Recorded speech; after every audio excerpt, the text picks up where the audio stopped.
Point പ്രസന്റേഷനിൽ നമ്മൾ common ആയി use ചെയ്യുന്ന കുറെ ഷോർട്ട് കട്ട്സ് ഉണ്ട്. അവയിൽ ചിലത് ഈ വീഡിയോയിൽ പരിചയപ്പെടാം. 13 സ്ലൈഡുകളുള്ള പവർ പോയിന്റ് പ്രസന്റേഷനാണിത്.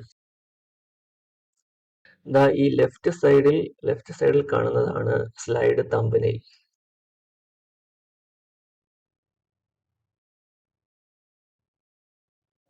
സെൻട്രൽ കാണുന്നതാണ് സ്ലൈഡ് പാൻ. ഇവിടാണ് നമ്മൾ സ്ലൈഡ് ഡിസൈനും എഡിറ്റും ചെയ്യുന്നത്.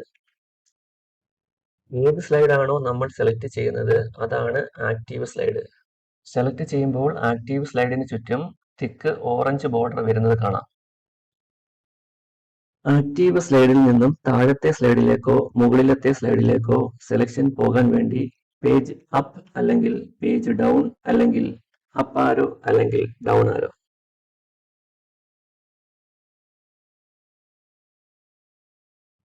ആക്റ്റീവ് സ്ലൈഡിൽ നിന്നും അവസാനത്തെ സ്ലൈഡിലേക്ക് പോകാൻ വേണ്ടി എൻഡ്.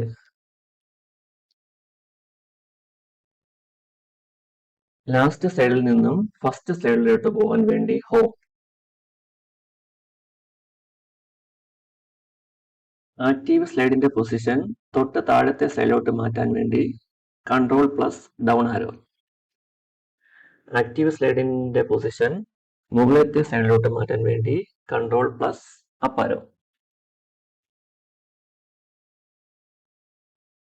നമ്മളിപ്പം ഈ 5th സ്ലൈഡാണ് ഈ പ്രസന്റേഷന്റെ ആക്റ്റീവ് സ്ലൈഡ്. ഈ 5th സ്ലൈഡിനെ നമുക്കിപ്പോൾ പ്രസന്റേഷന്റെ ഫസ്റ്റ് സ്ലൈഡ് ആക്കാൻ വേണ്ടി Ctrl+Shift+ അപ്പ് ആരോ. അതിനെ നമുക്ക് ലാസ്റ്റ് സ്ലൈഡ് ആക്കാൻ വേണ്ടി Ctrl+Shift+ ഡൗൺ ആരോ. ആക്റ്റീവ് സ്ലൈഡിന്റെ തൊട്ട് താഴെ ഒരു പുതിയ സ്ലൈഡ് ക്രിയേറ്റ് ചെയ്യാൻ വേണ്ടി എന്റർ അല്ലെങ്കിൽ Ctrl+C കോപ്പി ചെയ്യുക, തൊട്ട് താഴെ Ctrl+V പേസ്റ്റ് ചെയ്യുക. സ്ലൈഡുകളെ അറേഞ്ച് ചെയ്യാൻ ഈ ഷോർട്ട് കട്ട്സ് അറിയാത്തവർ കോമൺ ആയി യൂസ് ചെയ്യുന്നത് ഏത് സ്ലൈഡാണോ മൂവ് ചെയ്യേണ്ടത് ആ സ്ലൈഡിൽ മൗസിന്റെ ലെഫ്റ്റ് ബട്ടൺ ക്ലിക്കും ഹോൾഡും ചെയ്തിട്ട് ഏത് പൊസിഷനിലാണോ സ്ലൈഡ് പ്ലേസ് ചെയ്യേണ്ടത് അവിടം വരെ ഡ്രാഗ് ചെയ്ത് മൗസ് ബട്ടൺ റിലീസ് ചെയ്യും.